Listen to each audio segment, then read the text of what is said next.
Video start होने से पहले सब्सक्राइब का बटन प्रेस कर लीजिएगा, बेल आइकन ज़रूर दबाइएगा ताकि आने वाली हर वीडियो से आप अपडेट रह सकें। इथेरियम की बहुत ज़रूरी सी अपडेट यहाँ पर करने की कोशिश करूंगा। चलते हैं पहले वीकली चार्ट पर इथेरियम के।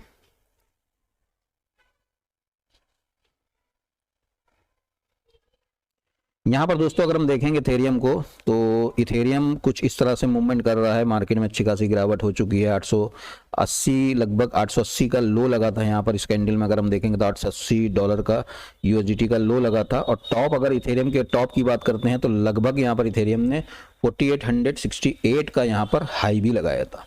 तो वहां से आप समझ सकते हो कि अच्छी खासी यहाँ पर गिरावट थी। मार्केट जिगजैग कर रही है, काफ़ी टाइम से कर रही है। अगर यहाँ पर लो की बात करते हैं तो यहाँ पर लो 13 जून 2022 को लगा था। और यहाँ पर 1700 के डॉलर के आसपास जब मार्केट ट्रेड कर रही थी, उस वक्त मैंने एक वीडियो अपलोड किया था जिसमें मैंने बताया था कि 1000 तक भी इथेरियम का प्राइस जा सकता है। तो आपने देखा कि 880 तक इथेरियम का प्राइस हमें देखने को मिला। अभी फिलहाल यहाँ पर सपोर्ट और रेजिस्टेंस को प्लॉट करते हैं, उसके बाद देखते हैं कि क्या है यहाँ पर इथेरियम का माजरा। तो देखो, ये जो दो लाइन्स नीचे की आपको देखने को मिल रही हैं ग्रे कलर की, तो ये क्या है। यहाँ पर मैं चार्ट को श्रिंक करता हूँ, बल्कि चार्ट को मंथली चार्ट पे कर देता हूँ ताकि आपको अच्छे समझ में आ जाए। देखो, ये दो लाइंस यहाँ पर मैंने लगाई हुई है। यहाँ पर एक सपोर्ट, ये एक सपोर्ट, और इथेरियम अभी भी यहाँ पर सपोर्ट ले रहा है। तो कहने का मतलब ये जो एरिया है ना, ये ट्रेंड लाइन का जो एरिया है काफ़ी इंपॉर्टेंट है, काफ़ी ज़्यादा इंपॉर्टेंट है। ठीक है, तो ये जब भी सपोर्ट देता है तो इथेरियम के प्राइस में एक रैली यहाँ से लगती है। लेकिन मंथली चार्ट है, वीकली चार्ट है, तो यहाँ पर चीज़ें देर से होती हैं, फिर उसमें सालों लग जाते हैं। मतलब तुरंत वो चीज़ नहीं होती है। 1 मिनट और 5 मिनट और 3 मिनट का या 15 मिनट का चार्ट नहीं है ये। यहाँ पर ये बात कर रहा हूँ मैं मंथली चार्ट पर, वीकली चार्ट पर। तो ये ट्रेंड लाइन को दिखाने का मकसद मेरा यही है कि ये एरिया यहाँ पर सपोर्ट मिला, यहाँ पर सपोर्ट मिला, और यहाँ पर सपोर्ट मिला। ठीक है, तो अभी फिलहाल ये मंथली चार्ट हमने देख लिया जो एक सपोर्ट एरिया बना हुआ है। और उसके बाद वीकली चार्ट पर चलते हैं। तो वीकली चार्ट पर देखो, ये सपोर्ट एरिया वही आ गया जो मंथली चार्ट का सपोर्ट एरिया था, जो ट्रेंड लाइन का सपोर्ट एरिया था। ठीक है, ये दो लाइंस, और उसके बाद यहाँ पर एक रेड कलर की लाइन ऊपर से नीचे की ओर आ रही है। तो प्राइस जब यहाँ से गिरा था और इस ट्रेंड लाइन तक प्राइस आया था, तो कहने का मतलब यहाँ पर यह है कि ये एक हाई लगा, दूसरा हाई लगा, और अभी देखोगे इथेरियम तीसरे हाई को यहाँ पर जाकर टेस्ट कर रहा है। ठीक है, वैलिडेट ट्रेंड लाइन बन चुकी है ये। इस ट्रेंड लाइन का ब्रेकआउट आएगा तो हम $2000 तक जा सकते हैं। लेकिन रुको ज़रा, यहाँ पर एक कैंडल फॉर्म हो रही है। जैसे कि मैंने कल के वीडियो में एक कैंडल स्टिक के बारे में आपको बताया था, इसका नाम था स्पिनिंग टॉप, जो कि बिटकॉइन के प्राइस पे तो स्पिनिंग टॉप उतना अच्छा नहीं लगा वीकली चार्ट पर। अगर हम बिटकॉइन के चार्ट को देखते हैं और यहाँ पर वीकली चार्ट लेते हैं तो उतना अच्छा स्पिनिंग टॉप यहाँ पर हमें देखने को नहीं मिला। ये देखो, यहाँ पर ये स्पिनिंग टॉप मेरे हिसाब से नहीं बोला जाएगा। ये बोला जा सकता है स्पिनिंग टॉप, ये बोला जा सकता है स्पिनिंग टॉप, लेकिन ये थोड़ा सा उतना अच्छा नहीं है, उतना क्लासिकल नहीं है। लेकिन वहीं पर इथेरियम में हम जब इस स्पिनिंग टॉप को देखते हैं तो आप देखो कितना क्लासिकल है। प्राइस जहां से ओपन हुआ था 1644 के आसपास, 1644 के आसपास यहाँ पर ओपन हुआ था। क्लोज किया इसने 1629।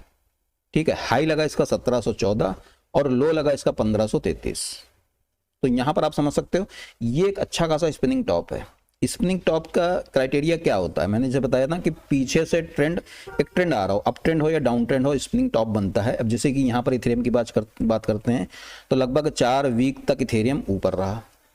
यहाँ पर 5वें वीक में स्पिनिंग टॉप बना, रेजिस्टेंस एरिया पर पहुंच चुका है। यहाँ से ट्रेंड लाइन का रेजिस्टेंस है, हॉरिजॉन्टल रेजिस्टेंस है, एरिया है यहाँ पर 1700 का। 1700 के जस्ट थोड़ा सा ऊपर $300 USDT को और यहाँ पर जोड़ देते हैं तो लगभग 2000। ठीक है, 1990 यहाँ पर मतलब राउंड फिगर में 2000।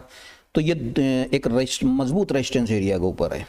ठीक है, तो यहाँ पर अगर हम बात करते हैं कि अगर यहाँ पर इथेरियम को बुलिश होना है तो इथेरियम को मेरे भाई 2000 के एरिया के ऊपर आना होगा। इस साल आए, मतलब ये साल का रेजिस्टेंस बोल सकते हैं 2000 इथेरियम का साल का रेजिस्टेंस। जैसे कि कल मैंने बिटकॉइन का रेजिस्टेंस बताया था, मतलब साल का रेजिस्टेंस उसको बोल सकते हैं। पूरे साल वो रेजिस्टेंस मिलेगा। अब प्राइस उसके ऊपर निकल जाए या उसके नीचे ही रहे, लेकिन अभी नीचे है तो रेजिस्टेंस एरिया कहलाएगा। प्राइस उसके ऊपर निकल जाएगा तो वो एक सपोर्ट एरिया बन जाएगा पूरे साल का। 27,000 था BTC का, यहाँ पर उसी तरीके से इथेरियम का 2000 के आसपास है। ठीक है, तो यहाँ पर इसीलिए मैं मार्केट को लेकर उतना बुलिश नहीं हूँ, क्योंकि यहाँ पर जो मेन बड़े टाइम फ्रेम पर रेजिस्टेंस एरिया हैं वहाँ पर अभी भी बिटकॉइन या इथेरियम या और क्रिप्टो या और यहाँ पर काफ़ी क्रिप्टो हैं, तो वो सब उसके नीचे ही ट्रेड कर रहे हैं। यहाँ पर देखो स्पिनिंग टॉप है, यहाँ पर 4 कैंडल बुलिश बन चुकी हैं, स्पिनिंग टॉप यहाँ पर बन रहा है रेजिस्टेंस एरिया पर। तो ये बेसिकली एक ट्रेंड रिवर्सल का साइन होता है। अगर होता है तो यहाँ पर लगेगा टाइम। ये मत सोचना कि अभी मैंने अपडेट किया तो 2 दिन 4 दिन 10 दिन में ये चीज़ हो जाएगी। वीकली चार्ट है, एक कैंडल 1 वीक की होती है, तो थोड़ा सा टाइम लेगी, लेकिन अपनी नज़र को बनाकर रखना। तो ये बहुत ही सिंपल से अपडेट यहाँ पर मैंने की है DXY इंडेक्स की, BTC की, एथेरियम की, और इतनी ज़्यादा सिंपल मैंने की है कि अगर जिसको ट्रेडिंग वगैरह नहीं भी आती होगी तो कुछ तो समझ में आएगा उसके। ठीक है, बाकी तो यहाँ पर देखिए जिस तरीके से मैं अभी चार्ट को ऊपर नीचे कर दूँ और इस तरीके से चीज़ों को ना बताऊँ तो फिर वहाँ पर वो अच्छी चीज़ नहीं है। अब ये वीकली बात हो गई। अब यहाँ पर इथेरियम पर 4 आवर्स पर चलते हैं, सीधे 4 आवर्स के ऊपर चलते हैं और छोटे टाइम फ्रेम के अकॉर्डिंग यहाँ पर देखो एक चीज़ मैं और दिखा देता हूँ। इथेरियम में मैं बताना भूल गया, इथेरियम में यहाँ पर ये डॉटेड 2 लाइन को देखना, ये जो येलो कलर की बनी हुई हैं, ठीक है, ये ऊपर से रेजिस्टेंस हिट कर रहे हैं, यहाँ पर नीचे सपोर्ट हिट कर रहे हैं, तो इसके अंदर प्राइस कुछ इस तरह से जिगजैग कर रहा है। यहाँ पर देखो कुछ इस तरह से जिगजैग करता हुआ चल रहा है, रेजिस्टेंस एरिया पर है, नीचे आ सकता है तो यहाँ पर सपोर्ट ले सकता है। अब सपोर्ट एरिया कहाँ पर मिलेगा उसकी बात आती है, तो उसके लिए हम चलते हैं 4 आवर्स पर, क्योंकि मैंने सपोर्ट एरिया 4 आवर्स पर निकाला है। अब देखो 4 आवर्स पर आए तो कुछ और देखने को मिला। तो यही होता है मेरे भाई, वीकली पर कोई और पैटर्न बना हुआ है, मंथली पर कोई और पैटर्न बना हुआ है। हालांकि मंथली और वीकली पर करीब करीब एक ही पैटर्न होते हैं। 4 आवर्स पर आओगे कुछ अलग दिख जाएगा, 1 आवर पर जाओगे कुछ अलग पैटर्न दिखेगा, 15 मिनट पर जाओगे तो कुछ अलग पैटर्न दिखेगा। लेकिन जब पीछे से बड़े टाइम फ्रेम से धीरे धीरे टाइम फ्रेम को कम करते जाते हो तो फिर वहाँ पर आपको चीज़ें मतलब एक बिल्कुल शुद्धिकरण हो जाता है किसी चार्ट का, ये चीज़। अब यहाँ पर देखो क्या हो रहा है, यहाँ पर 4 आवर्स पर आए तो एक 10 लाइन के ऊपर बार बार सपोर्ट ले रहा है प्राइस। ठीक है, इस तरह से आप देखो, इसी तरीके से तो यहाँ पर रिएक्ट कर रहा है ना। तो ये बेसिकली क्या है, ये एक साइडवेज कंडीशन है, एक राइजिंग वेज भी बोल सकते हैं इसको, लेकिन उतना क्लासिकल नहीं है, एक राइजिंग चैनल बोल सकते हैं इसको। अगर ये ब्रेक करता है इस तरह से तो पहला सपोर्ट हमारा 1500 थोड़ा सा बाउंस बैक कर सके फिर नीचे आएगा, तो दूसरा सपोर्ट हमारा 1400 के बाद हमारा सपोर्ट जो होगा वो 1300 होगा। अगर यहाँ पर ये चैनल ब्रेक होता है और यहाँ पर आपको ये चीज़ बिल्कुल मैंने सपोर्ट भी बता दी है कि मतलब अगर ये चैनल ब्रेक करके आते हैं हम तो 1500 1400 1300 राउंड फिगर में सपोर्ट है, कोई आपको बिल्कुल ऐसे ही याद रहेंगे। तो चलो थोड़ा सा वेट करो, हो सकता है कि वापस इस ट्रेंड लाइन को, जो कि यहाँ पर मंथली इथेरियम के मंथली ट्रेंड लाइन है जिस पर बार बार प्राइस लेकर सपोर्ट, तो यहाँ पर एक बार इसको और आकर टेस्ट कर सकता है प्राइस। तो चलो यहाँ पर नज़र रखना।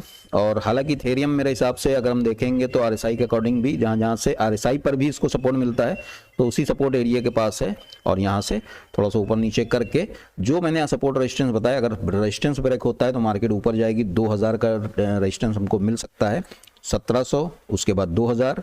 अगर मार्केट नीचे आती है उस चैनल को तोड़कर, जो 4 आवर्स पर मैंने आपको दिखाया है, फिर मैं रिपीट कर दे रहा हूँ, तो 1500, 1400, 1300, 1500, 1400, 1300। सिंपल से अपडेट है, समझ में आ गई होगा। समझ में आई तो लाइक ज़रूर करना। वीडियो थोड़ा सा बड़ा है लेकिन आपके बहुत काम का है। नेक्स्ट अपडेट मिलता हूँ, जब तक के लिए मुझको इजाज़त दीजिए।